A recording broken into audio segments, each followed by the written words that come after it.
এই সবাই চুপচাপ, বিচার আছে কঠিন। ভাই এদের জ্বালায় মনে হয় গেম খেলা ছেড়ে দিতে হবে। এদের কথাগুলো আমাদের মতো সিঙ্গেল ছেলেদের বুকে লাগে। প্লিজ ভাই এদের কিছু বলেন আপনি। আচ্ছা ঠিক আছে, আগে আমরা ভিডিওটা দেখি।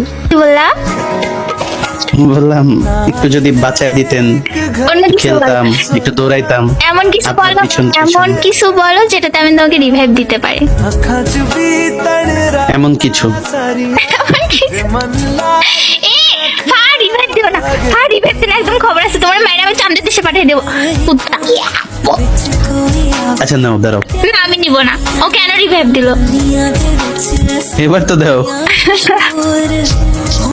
প্রথমে একটা কথা বলবো, আসলে এদের নিয়ে আসলে কিছু বলার নাই। কারণ যাদের লজ্জা শরমের সমস্যা থাকে তাদের নিয়ে তুমি যত কিছু বলো না কেন কোনো লাভ নেই। কারণ এই ধরনের ভিডিওতে তোমরা যদি কমেন্ট সেকশনগুলো চেক করো, এত বাজে বাজে কথা, যা ভাই আমার কমেন্ট সেকশনে একটা গালি দিলে আমি নিতে পারি না। আর এরা এত কথা কিভাবে নেয় আমি জানি না। এটা 100% ম্যাগি নুডলস, আর এই ম্যাগি নুডলসের কারণে এই গেমটা বরবাদ হয়ে গেছে। সো এদের ভিডিও যত পারো ইগনোর করো, আর কমেন্ট সেকশনে সবার মতামত জানাও এদেরকে আসলে কি বলা যায়।